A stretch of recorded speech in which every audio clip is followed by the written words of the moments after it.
Happy holidays, Merry Christmas, one and all.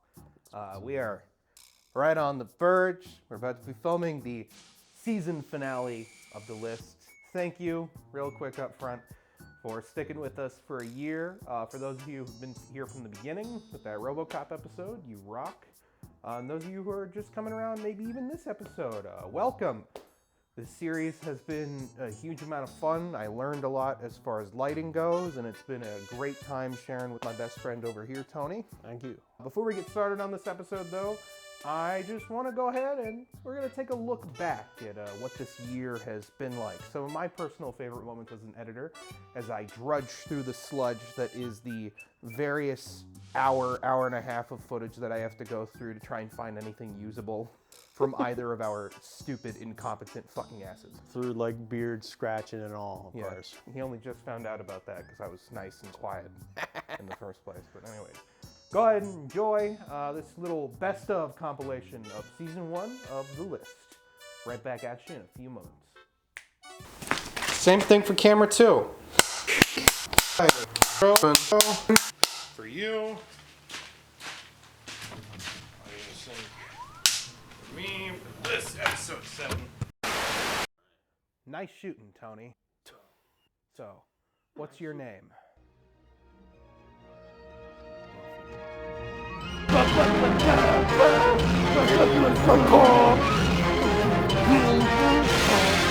What are your thoughts? I want to ask you, Colin. Yeah. Be our guest. Be our guest. Try the gray stuff. Whoa! It's the best.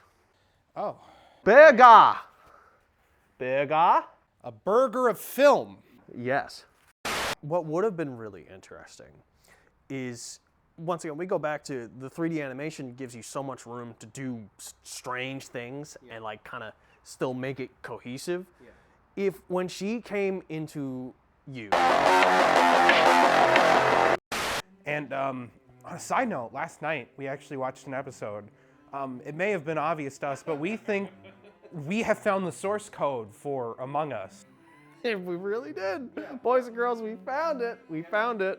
It's the episode where Kirk and I think another crew... No, it's the dog. The not dog. The alien. I apologize. Some dog, relax. Relaxed. Kirk gets separated into two halves, his id and his ego.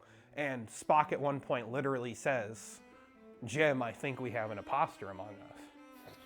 Pretty much to a T, exactly that.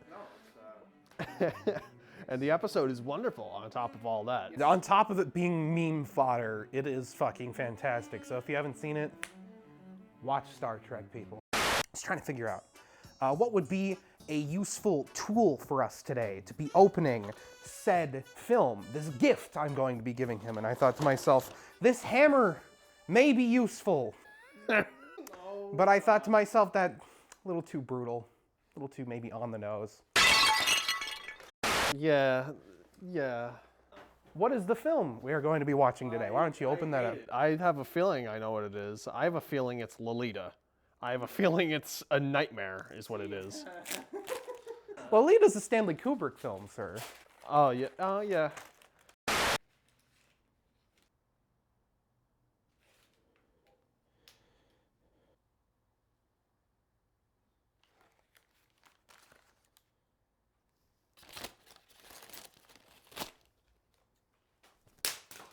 Revenge!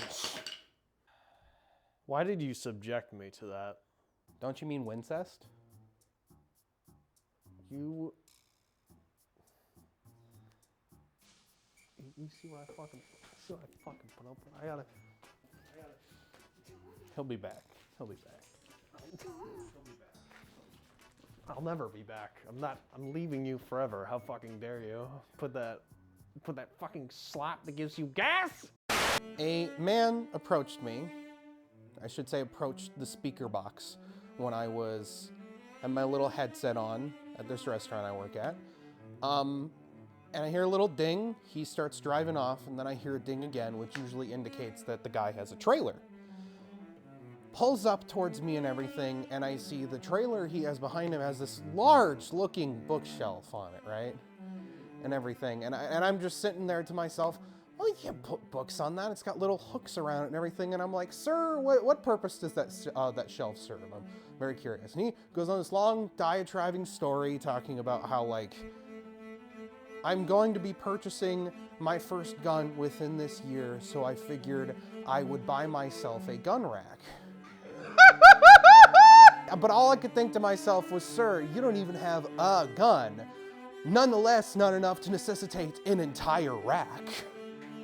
But I held that back because I'm strong-willed and smart. Welcome to the list. It certainly does suck. Oh, okay, all right. So I'm getting news here, right? Yes. It says, oh, behave. Watch my movie instead. April Fools. It is the 14th. It's the 13th, I think. So the joke in and of itself, you see Austin Powers is much like the Joker. Chaos ensues. That doesn't make sense. That's just bad and dumb. Let's get into those after we talk about what do you like about the movie, Tony? Now, listen. The thing that I like about this movie is that it is dog shit.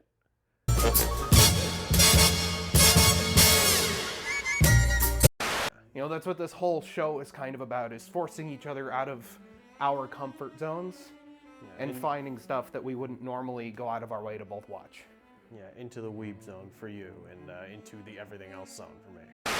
Meanwhile, his wife stayed behind and made Nazi propaganda. So fuck that bitch!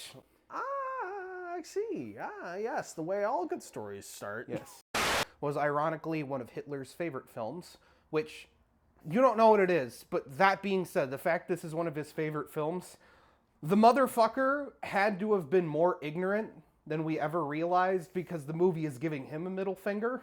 Either that or this was just when he was on all the cocaine. So I'm participating in capitalism, right? I'm at the store, and as I'm buying Pokemon cards, an old man walks up to the lottery ticket machine next to the Pokemon machine. And I'm just, from the side of my eye, I see him with something in his hand, and he's just rubbing, and he says to himself, oh please, as he orders a ticket. And then I looked at myself and I said, this is a nightmare. This is a Black Mirror episode, is it not? Is it any different than like the pachinko machines in Japan, or? It's I think that's the reason why it's right next to the lotto machine. Get the kiddies started early. Yeah.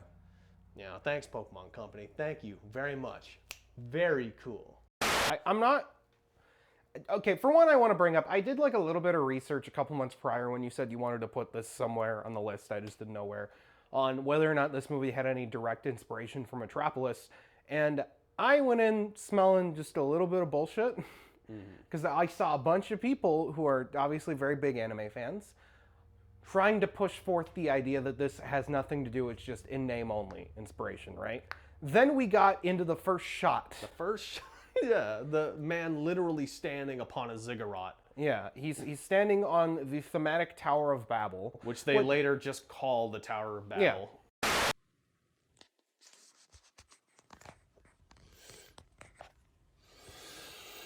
Yeah. All right, we got the lights on here.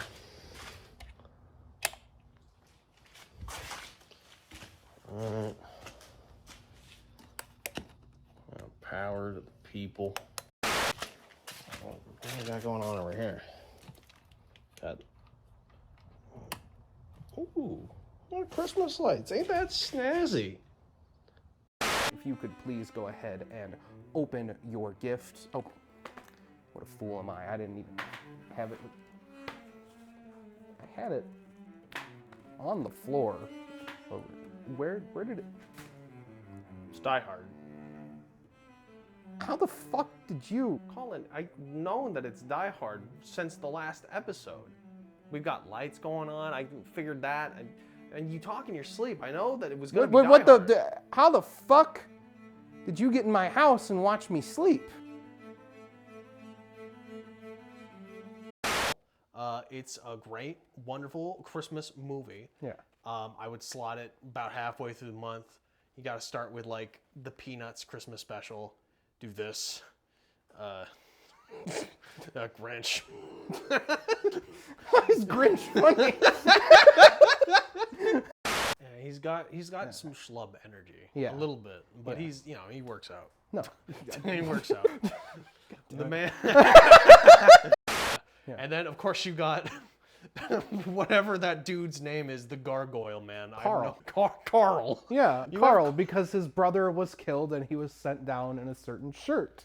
Carl with the Steyr AUG, like it's a Counter-Strike gun, I think, and it's just the silliest little thing, but it's just so weird and like vaguely foreign and cool looking and odd. It just like makes him feel just so much stranger. And then the main bad guy with his like chromed out nice fucking whatever piece that is. Yippee-ki-yay, motherfucker. So, Colin, last night you showed me a really wonderful movie. You showed me Stranger Than Fiction and went right on ahead and blew whatever I have for this episode out of the fucking water. Thank you very much for that. That was the plan. I'm a tactical man. Degenerate Absolutely a little bit. filthy, which is fine. You're sort of just getting this weird fold, like fold over to where I don't know how many people, like, when this was out, who ended up working on like American action cartoons that we grew up with that were very clearly anime influenced, watched this and were like heavily influenced on this. But something like Teen Titans, Ben 10, all that kind of stuff, very much from just like a visual standpoint, not as much the animation department. Invader Zim a lot as well. Yeah, which no, because Invader Zim, that's just the guy's art style, and he started out as a 90s comic artist. That's true. That's true. So So it's the other way around. yeah, no, it's If you see the many weird looking fellas in this movie, those strange looking clones, then you'll understand exactly what I'm talking about. Perfectly in to the movie we were watching. Now it's all just gray. Where's the adventure? I mean, it's the Avengers, man. There's got to be some adventures to be having. Tony, I spent all of your money on. What do you mean my money?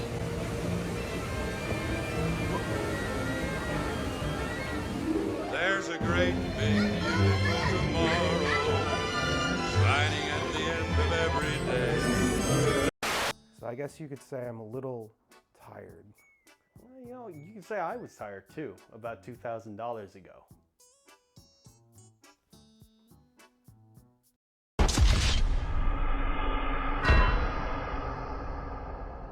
Sorry, everyone. We didn't have time to change out of our work uniforms. Yeah. We just got off like a really grueling full-time shift at the factory, In various factories. the Goon Factory. So, Tony, it is your choice this month. We are all spookied the fuck out. Oh yeah. What is your choice? I think something may have happened to the burger. It might have something to do with the month. It might have something to do with Halloween. Either that or the United States just got to it, you know, some of that growth hormones and such. That they did not bother to write something like a story, Listen, I think it's pretty fun. I still like that movie. and that's fine. We all have our shitty little stanky movie that sucks objectively and we still love. We all have problems. We're all incorrect from time to time. I mean, look at me. Now, last month was Halloween. But I'm going to say right now, there is nothing scarier than a bad sequel to a movie that means a lot to you. Tony, I'm going to ask you to read that pointed off at the camera. John Travolta, Staying Alive. So What do you today fucking we are mean? watching the Sylvester What is this? Stallone directed sequel to Saturday Night Fever from 1983. It is! I've looked at this, I was like, what is this? Is this Rocky? What is happening? So, The man, he's sweat. Very sweat. Colin, I can't believe you took me out to see such a fucking dog shit movie on a Sunday afternoon. How fucking dare you, bro? well, it's Friday for one, so, you know, get your fucking shit straight with your garbage diet soda. Rich Evans please describe the plot of Staying Alive.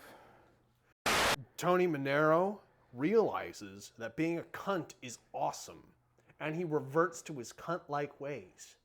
He does this by cheating on his girlfriend, and claiming that he didn't, while repeatedly fucking her over, repeatedly fucking just, ruining her life, bringing her out, not fucking showing up. And then he goes to his mom, and his mom says, "Hey, yo, that's the best part about you. You're fucking John Travolta. That's all you're ever gonna be. Ain't no fixing that." So, What is this movie? Not just about, but like what? it's about dancing. No, what happens? Where do we? Okay. They made money, and then they were like, we could make more money if we just cut a little bit, and they made money. And then this is just, they skipped straight to the money. Yes. Let's skip straight to the fucking product placement, to the money. We're gonna make it as broad as we can get it. Yes! Yes! You don't like Frank Stallone? You don't like we have Sylvester Stallone at home and then Sylvester Stallone at home? No!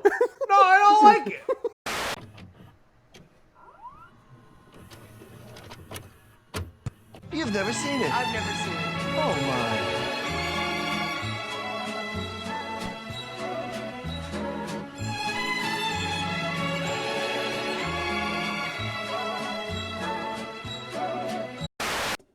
Colin, it's Christmas, it's holidays. I thought we would take a little bit of time to just slow it down and just, celebrate the season. So I got you a little something. Oh, it just so happens I got you some too, sir. Oh, nice, nice. Here. What a coinky dink. Okay, I'll look at mine first. So we got very nice wrapping. Very, very shiny red, just like my fucking face. All right, what is it up in here? Something that I think you'll enjoy. Communist Manifesto. I can feel it. I can feel it. That's why it's in red. Oh, fucking sick. Awesome. Okay, I've been wanting to read this for a while. As we discussed on the last episode, I'm a huge fan of Mary Shelley's Frankenstein. So Tony got me a copy of the Junji Ito adaptation. Yeah, I think it's the last bit of like great big adaptations of that you haven't read yet, that you haven't seen yet. So I figured add that to your shelf. You'll get to it. Awesome. I am extremely excited for this. Thank you so much. Now, Thank you so much. yes. Now for your gift, this is one that after you open it may require a bit of context for why this is a bit of a big deal for him and I's friendship. There's some history to this gift. It's a big boy. Oh Lord. Very exciting. Yo! Hey! There it is. So For people who don't know, when I was a little kid, my favorite Disney thing ever was Buzz Lightyear. And me and Colin have been back to Disneyland a couple times, and have looked every single time for a Buzz Lightyear, like a proper old-fashioned, old-style one of these. with the box and everything to make it just have the experience of Andy in the movie. That's wonderful. Yeah, no, Oh my we God. looked and looked thoroughly, and we could not find shit. And it's awesome that you finally found one of these. That's sick. Yeah, no, I just checked up online, and I was able to find it pretty quick. So Oh, that's sick. no, Saving the box. no, that's why I told Gotta him. save the box on this one. I told him when I was texting, I'm like, I found your Christmas gift. You saved the fucking box. And you're just, and you asked what it was, and I'm like, I'm not telling you, but save the box because it's cool. Man.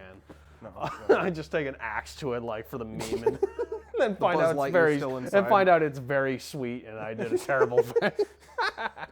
Last piece of burger right here for you. Now, bread. Unusual to see the bottom piece of the bun with sesame seeds, but I like it. You're thorough, man. now hold off. Colin, what you don't realize is that earlier this month you gave me a second Christmas gift, and you gave me the unspoiled experience of watching a Miyazaki film in theaters. Yes. And that's wonderful. We went out and saw The Boy and the Heron. Yeah, and IMAX. oh yeah. It's really good music. If you can, you probably still go watch it. I think it's still in theaters. 100%. Oh yeah, Recommended experience. especially if you haven't had everything spoiled for you. That's very special. Most of the Ghibli films and Hayao Miyazaki films, I have not gotten the chance to see without like big chunks of them being spoiled for me, and it was really wonderful to go out and see that. So I figured I returned the favor. Colin, before we bust into that, what is like your recent history with Miyazaki and with Studio Ghibli? So Ghibli, the whole thing with that was, as I'm sure you've sort of noticed through this, Japanese animation. You know, I watched Pokemon growing up, and I like Akira now in my adulthood. I like a bit of Dragon Ball, not as much Dragon Ball Z, but the original. So this show has sort of been a portal along with our friendship into sort of pushing me into that world, which is ironic because I really like Japanese cinema. Yeah. But like the animation, there's just It just went over your head. I wasn't even allowed to watch it That's true. throughout most of it. So when you came to me with Ghibli, it's stuff I'd heard about for years, but I'd never actually gotten the chance to personally dive into it myself. So you started showing me Ghibli, I think like 2 or 3 years ago. The first one I saw was Spirited Away. Yeah. And before Boy and the Heron, the last one I saw, still my favorite, was Kiki's Delivery Service. If you have ever experienced artistic burnout, Oh yeah, that film will get to you. Yeah. We've watched Kiki, we've watched Princess Mononoke, Spirited Away, Howl's Moving Castle, and of course, just recently we watched Boy and the Heron. Yeah. Coincidentally, all of those are both Ghibli films and Miyazaki films. Yeah. So go ahead and just bust into that package and see what we're watching today. Great. I don't know what it's called, but if it's one that Spencer has recommended to me, he actually may be very happy about this. Not sure if it is. Oh, no, not at all. Dope. Okay, so watching Ponyo. Ponyo. I want to clarify, the advertising for this when I grew up as someone who was not an anime kid looked annoying as shit to me. I'm going to go into this with an open mind. Yeah. Colin, did you this is one that you said, didn't you watch this as like a very little kid, or did you just see like advertisements I for saw it? ads for it. Like the closest I ever came to watching it was like there's clips on like I think it played on Disney Channel at some point. Just because this was one of the like co-released ones with Disney in America. Oh, yeah, the American voice actors on this, and a lot of the films around that time are like recast by Disney. So this one right here is Hayao Miyazaki. He's working with his favorite composer, who is Joe Hisaishi. Like he and them make like half of the Studio Ghibli like category, you know, like the whole catalog. So Ponyo, released in 2008. It was the next Miyazaki film after Howl's Moving Castle. Industry was moving towards like using 3D animation to help like take some of the burden off of making animation. Like Howl's Moving Castle, in the first half they use a lot of like 3D animation to do the castle legs moving and all that stuff, and then they like paint over top of it. And the Disney Renaissance kind of like revolutionized that. You have what is it, like the stairs in The Little Mermaid, the entirety of the ballroom sequences, the backgrounds in Beauty and the Beast, all that kind of stuff. So that's the direction that both the Japanese and American animation industry is going. It was just getting cheaper. It was just getting like easier. And so that's the direction they were going. Yeah. But Miyazaki was not a big fan, and he wanted to put out at least one more all 2D animated, like all traditionally animated film. Yeah. And so he came together with Ghibli to make Ponyo. I think that's pretty much the last one that he worked on that has like no 3D in it at all. If I remember correctly, so the cast. I know this has Miley Cyrus's little sister and the youngest Jonas, who wasn't in the Jonas Brothers in the American cast. I was going to ask you about the cast, because a lot of these I don't know. Yeah, Cate Blanchett, she plays Galadriel in Lord of the Rings. Matt Damon is fucking Matt Damon. He's Matt Damon. Yeah, no. Matt Damon. Tina Fey, she's an SNL alumni. Let's see. Betty White is in there, I think. Betty White. Lily Tomlin, I know the name. I cannot put a face to it off the top of my head. Obviously, fucking Liam Neeson. Oh, yeah. Yeah, but yeah, no. I mean, regardless of like whether or not this was like cast out by Disney, it's fucking stacked, so. Yeah. No problem in that route. This is like Alaska Raw for like 2D animation, totally traditionally animated sort of thing. I think they still did it using computers and stuff, but it's all hand drawn. Yeah. You know, and they do it a little differently than most of the other Ghibli films are designed with. A lot of them are like very detailed in their shading, or they'll use like watercolors for a lot of stuff. But this one is thick outlines, big bold colors, big blocky like cells. It's really nice. Yeah. It has its own very distinct art style, and you either love it or you're not a big fan of it. I think given that, it's about time that we just go right on ahead and bust into it and have a nice little end of the year cap for our movie season. You know, Yes. follow up, staying alive with some quality. I'm actually really looking forward to this. As I said, like when I was a kid, it was just something that looked really unappealing. But no, I'm really fucking excited because the worst Ghibli has ever been to me was something that I really enjoyed, but it didn't connect with me. And at its best, it's something that got to my fucking soul. So, yeah, no, I appreciate this. Let's go watch fucking Ponyo, motherfucker.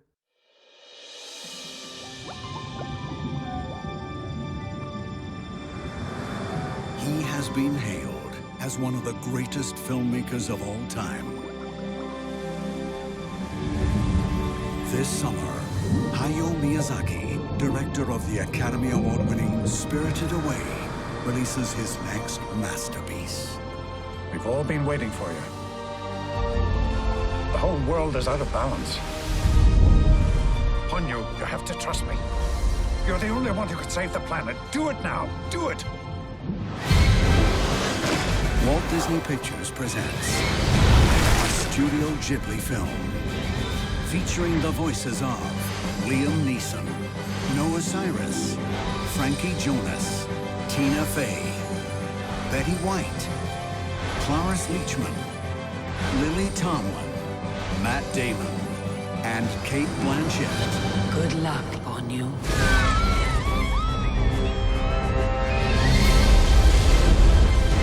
What is that?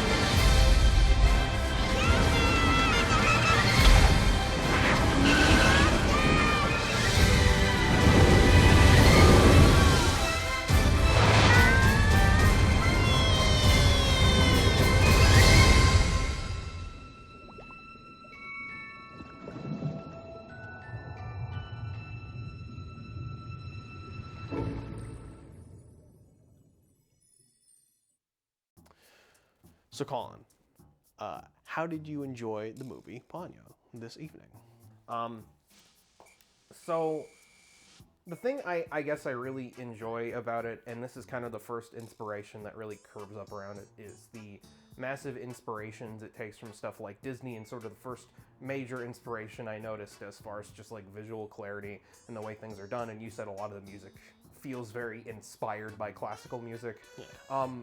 A lot of the completely silent sequences without dialogue and mostly just like very little Foley and stuff is being like animated to music. The opening sequence is very much like Fantasia. I put that the opening scene specifically feels like we're witnessing Miyazaki's interpretation of sort of like blending religion and science, because it feels like evolution through magic. Yeah. Where you're watching the creatures kind of come out and he's dropping chemicals on them and they're suddenly popping and going through the evolution stages one by one. A lot of Miyazaki flicks do that really, really well, especially the upbeat ones, is showing reverence for like the real world and for the magical world like fairly equally. Yeah. You know, everything's played with like a lot of grandiosity, and every last little like knick-knack has its importance. Yeah. Like the underwater stuff's amazing and Yeah. wonderful. Watching life just fucking spring up, watching the waves come to life and chase you down. But it's equally reverent about like the ramen bowl, especially. Yeah. She made a little bit of magic for these two kids by you know, close your eyes and open it up, and here's all the toppings that weren't under the lids before. Abracadabra!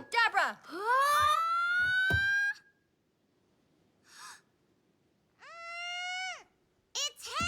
Careful, it's hot! You know, it has like a lot of it's just magic. in both the literal and in the figurative sense, and no one questions it. I think the two kind of modes that this movie operates under that I think are kind of super important is sort of like, as you said, the literal magic. It's the very big, grandiose stuff, the stuff that feels like a movie and through animation comes off as that kind of old school Disney animation feel. But then the stuff that feels like magic, all that small stuff, that's through the eyes of a kid. Yeah. So in sort of giving that POV to the children and sort of how like showing their views on something as simple as like a bowl of ramen, especially to someone who is so like innocent and pure as Ponyo, you end up having this over-exaggerated feeling of what the world is like through her eyes, and something like a bowl of ramen can be as magical as my father, who by this point the idea of him doing evolution probably feels just mundane to her. So something like food and all this world of humanity feeling that much more magical, it helps seeing it through her POV. Speaking of Ponyo, have you heard of the famous review for this movie? Came out around 2009. It's like Andy Carvin reviewed this back in like 2009, and he notices the like similarities between his daughter Kayla, who is on the autism spectrum, and Ponyo. One of the quotes is like, Ponyo was literally a fish out of water trying to learn the norms of human interaction, but not always hitting the mark. I've observed time and time again. I've observed this time and time again with Kayla. There was something familiar about her, something I couldn't pin down during the early scenes, and then Ponyo blurted out ham, right? And at that moment, it made sense. Ponyo is Kayla. And that's like where a big theme of like, I don't know if he intended to put this into the film, but like people on the autism spectrum experiencing the world and trying to like make sense of things, and you know, asking very, very blunt questions, and doing very, very blunt things, or just being a bit outside of like what we would consider the norm.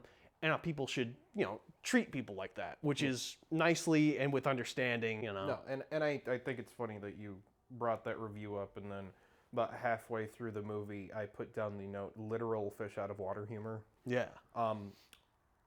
Just because obviously it's, you know, it's supposed to be a play on words, and I don't think that was probably necessarily intentional on Miyazaki's part, obviously, because I don't think he was, if this is an adaptation like you're talking about. I don't think it's like a direct adaptation of those stories. I think it's like... It doesn't have to be, but it pulls things from them. I definitely don't think that was necessarily probably intentional on his part, but that doesn't matter because film theory comes down to the subjectivity of the viewer and not necessarily what the audience's intention is. Authorial intent ceases to matter once that movie has been released to the public. And sort of with that, something that I really like about this movie... you brought up sort of like the way that these kids are raised and everything, and sort of showing the general differences of that. The thing I really enjoy is sort of the parallels in characters, but specifically the way that like what is ostensibly, because the dad is constantly out working, a single mother raising a young boy, and as a result of not having necessarily that sort of prototypical male figure, which his father kind of fits to the T. Because he is so, you know, just objectively just military, by the books, all this kind of stuff. Even if we see him and he is nice, you end up having this very sensitive, empathetic, very key child that would go out of his way not to be a judgmental prick. I promised Ponyo I'd take care of her. Then I lost her. I wonder if she's crying now. You are so good. You know, you have that moment up front where his mom sort of as a storytelling moment says, don't be judgmental of people's appearances.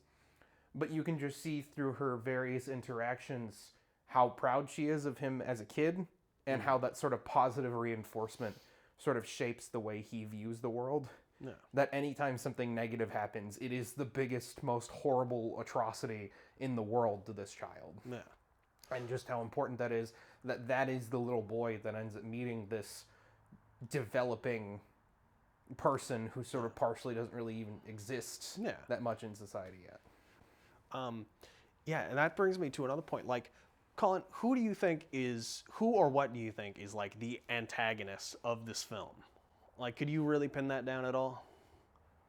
Well, I think this sort of falls into the whole thing of just the antagonist of this film isn't really a character; it's more so a theme, which is just the very basic, well, not basic, but the struggles that are being put against our characters, like basically needing to find his mom, needing to find this. There isn't like an overt villain or a bad guy, but there are various forces that are going against our characters, and sort of the thing that ends up needing to defeat them is persistence to be positive. Persistence to be positive, and just genuine care and love. Yeah. And I think if there is an antagonistic force at all, it is like overcomplication in like its entirety, right? I think the closest you come to an antagonist, which she ends up being like full on redeemed by the end, is sort of the very close-minded old woman that lives at the retirement home. The old woman and the sea wizard kind of have these like big ideas about, oh, you have to do this because this. You have to return the fish to the sea because it'll bring tsunamis. You know,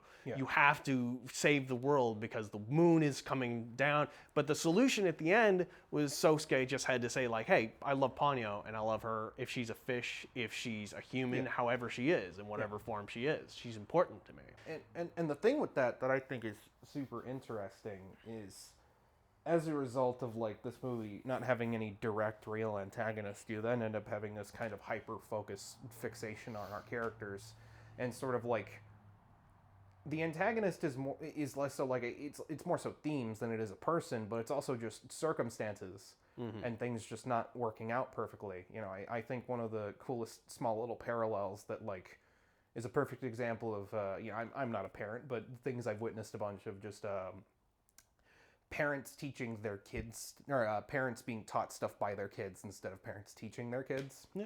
Kids see the world entirely differently. They see it simply, and when something happens, they accept it as like a part of the world, you know? Yeah, you get this little hint into the mother and father's kind of marriage with each other, and that like, it doesn't seem like their marriage is falling apart, but she definitely has a bunch of like unarticulated frustrations and how to deal with that. And her realization to sort of like make things work better and make things work out doesn't come from like this big grand character arc. It just comes from kind of watching her son going through a similar thing and trusting that Ponyo will come back. Yeah. Because he, in a way, is sort of, he's both representative, he is the kind of combination, obviously, of his parents, both literally and figuratively. Because he goes around and he's, you know, the authority figure, like, you're the man of the house, you need to do all this kind of stuff, and he's wearing the captain's hat, while simultaneously being the person who is waiting for another person to come back. Yeah. You know, if you want magic to thrive in the world, you can do everything in your power to keep it right there. Kids, they see magic everywhere because the whole world is new, and it's just like this whole, God, how do I articulate this? Well, it's what I was saying earlier. You show the movie the point of view from the perspective of children. It's not just the grandiose stuff that's magic. You know, it's like, to a child, the reason why everything is magical is because their mind hasn't been corrupted by cynicism yet. And it hasn't been worn down by these things just existing every day. Yeah, I like Ponyo's little lamp, how she pulls it from the wall and it lights up, and that lights up Ponyo's world. Yeah. The first time that she sees a human baby, she's just like, I care so much about you. So you need to be protected, and she did everything in her power to like help out. Which once again gets across sort of this paternal instinct that is representative enigmatically of her father almost. Because like, while her father may be closed-minded in a lot of aspects, it is all out of a need to feel care and love for this child that means like the absolute world to him. Yeah. Another thing I want to bring up as far as just like sort of, as far like just homage and sort of inspiration goes, a lot of the underwater stuff does a very specific thing that I think is kind of unavoidable as far as like viewing Disney's inspiration on the industry. In The Little Mermaid, when you have all these underwater sequences, in previous movies, you go underwater and everything just has this very blue tinge to it, and stuff just looks very colorful. And, you know, some parts underwater do look very colorful. But when you go underwater in this movie, and you specifically start to like view everything from the wizard's perspective. Stuff because it's dirty. And there's stuff down there. Everything has just like very brownish, greenish, like dark green tinge to it. That's taken directly from how the Little Mermaid colored stuff, which was something that the reviews a lot commented on back then. Is that like the underwater, like the creatures look colorful, but the surface, everything around it with the actual like underwater seabed, everything has this sort of like very just dark tinge to it. An environmentalist movie that doesn't like go insane with the messaging and hammer into your head like absolutely, you know, humans are all evil and they're all terrible and they're doing this on purpose and they're killing the planet. It shows you the good and the bad and the messy. And it says like, hey, you just find magic through it anyways. Yeah. Also with that, sort of the other main inspiration that I noticed that only kind of really peered its head to me through the end is Pinocchio. So the whole sort of metamorphosis of Ponyo and sort of the necessity, obviously that you know, the mother, you know, we see you, Rebecca Sugar, you fucking thief. The mother sort of viewing Ponyo as, you know, good no matter what. It's not a turn into a real boy to become complete story. It's a turn into a little girl so you can have a life over here story, but sort of that metamorphosis idea of specifically the original Disney's Pinocchio is very much present throughout this. Obviously Lilo and Stitch a lot, because you have this small child sort of viewing the world through this very broken lens that the single parent is trying very hard to make sure everything doesn't crumble on around him, and then they have this outsider come in and just change their entire life. The last sort of inspiration I noticed that I think is super cool, that I feel like sort of shapes what the rest of the movie is about about halfway through it, the scene you were talking about where she's chasing after when she fully becomes human again. Oh yeah, my favorite scene when she's literally riding the waves. Yeah. It's when I started noticing the E.T. comparisons. And very specifically the Spielberg comparisons, which as a result of it being a Spielberg comparison, ends up being an Ozu comparison, who directed that movie Good Morning I've told you about a whole bunch. That's the only Ozu movie I've seen, so not much experience there. But he does a lot of Japanese kind of domestic stuff as a result, and that cultural bleeds into this a lot. But with the whole Spielberg thing, what fades into that is, like, once again, I know she's not a literal single mother, but the way most of the framing from the movie works, she structurally has to work at that, which then feeds very much into the whole E.T. aspect, and about the halfway point, reaching into this whole adventure segment where the kid and the creature, or whatever it is, have to go off by themselves and go on this small, grand little journey. You can only instill into them enough instinct and emotions and, like, trust. And then you kind of have to just let them out into the world.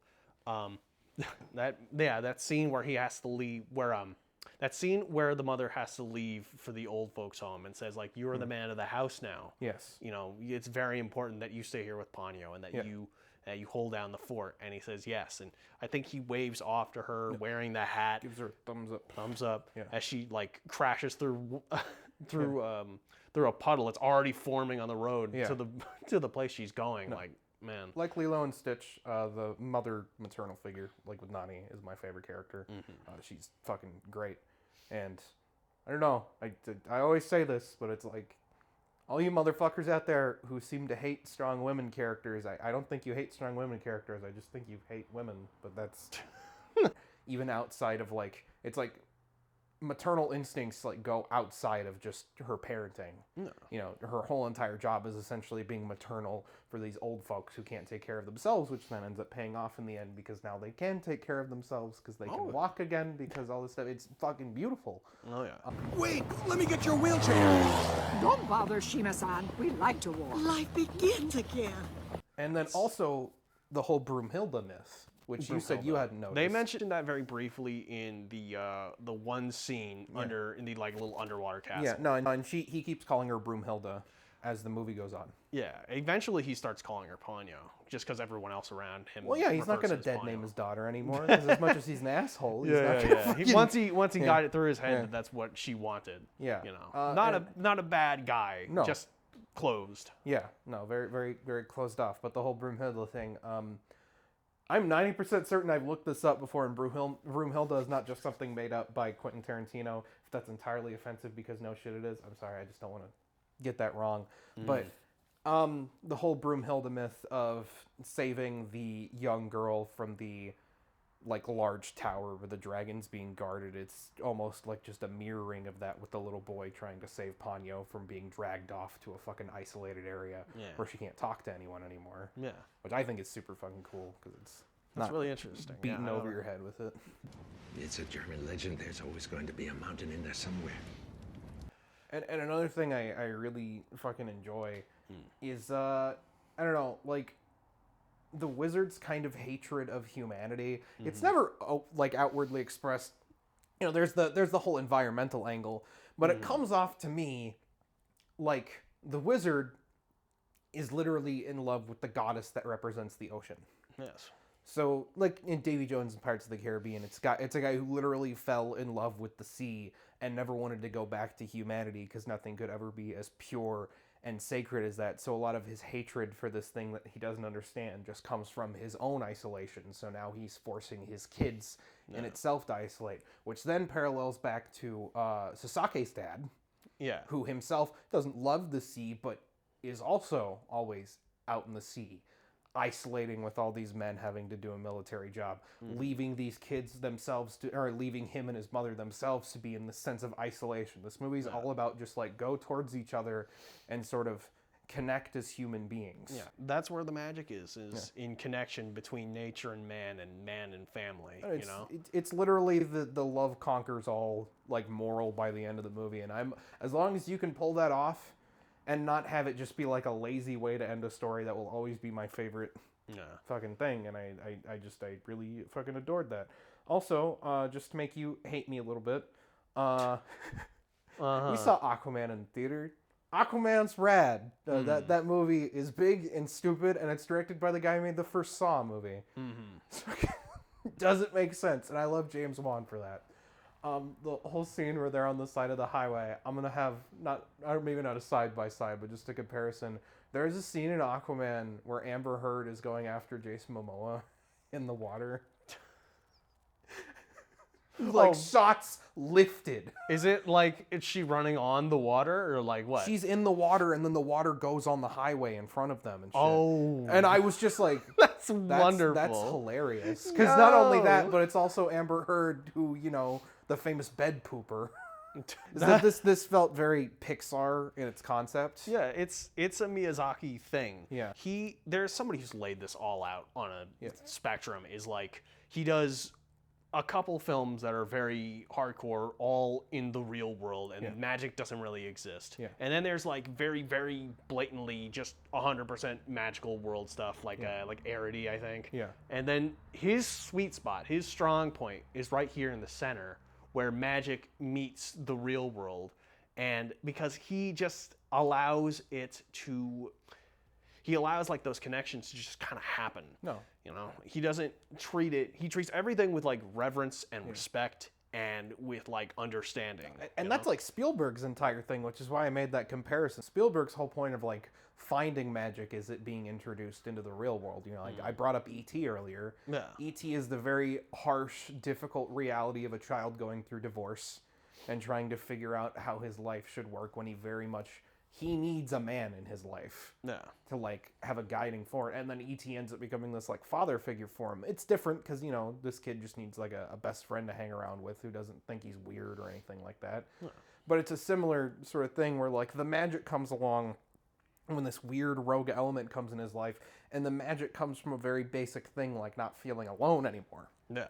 And of course, all of these themes, all these ideas would fall a little bit flat if you didn't have one of the greatest like Ghibli composers on deck. I don't know if it would fall flat. I'm very much a person that thinks like a movie should work with or without the music. You know, I hear a lot of people say Star Wars wouldn't work without the music. I think it would be less effective. Yeah, definitely. At least that much. Yeah, less effective. I do agree. The score is very important. Like I said, very, very John Williams. Yeah. It's taking just tons of stuff from like I mentioned it before, from Tales of the Valkyrie. Yeah. Flight of the Valkyries. Flight of the Valkyries is the Flight of the Valkyries is the metal concert, and then Rise of the Valkyries is the actual song. No, and the Flight of the Valkyries. Put it up here, Mr. Editor Man. If we I know, still have but a budget. I'm gonna prove you wrong right here.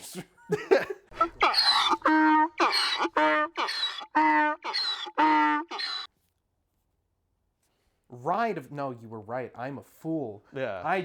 Keep that in me. I'm a fucking idiot. That's okay.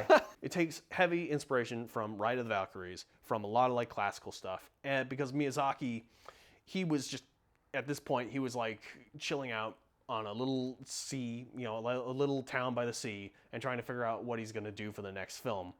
And I'm sure he listened to a lot of his like old music and a lot of like this sort of thing. And he had Joe on speed dial. This is it. This is when she does the thing. This is it. Yeah. Those two together, that is perfect. Like that is like the pinnacle of Ghibli to me, is because they just understand each other. When Miyazaki says like, I need everything to swell up and to be like, maybe. I wonder if it's Joe that knew Flight of the Valkyries. Ride of the Valkyries. Ride of the Valkyries. No. I wonder if it's him that knew all these things and translated it for him, because everything's just perfect. It fits every scene just about perfectly. Yeah. It's very weird to me because like you bring up music in this, and like the music is objectively good, but something I want to bring up to you. It's sort of like I think this would work without the music as well, like I already said, but to me, this does the most skilled thing a score can possibly do, which is it informs the emotions of the story so much and just interlinks with them, not to where it makes it necessary that the score has to be there.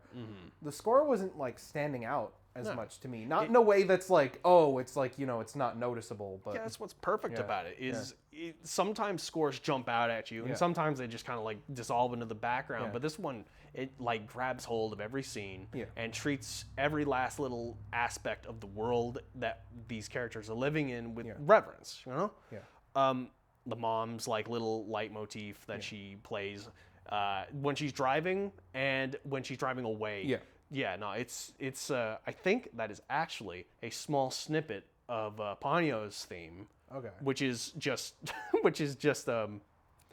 Rise of the Valkyries, like a little snippet in there. And so, no, it's great. It doesn't get in the way. Just to clarify, it's not literally Rise of the Valkyries. Oh, it's very close, though. No, I know what Rise of the Valkyries sounds like. That's why I'm saying it's not like they're mocking me. You got it wrong the first time. Tony was right.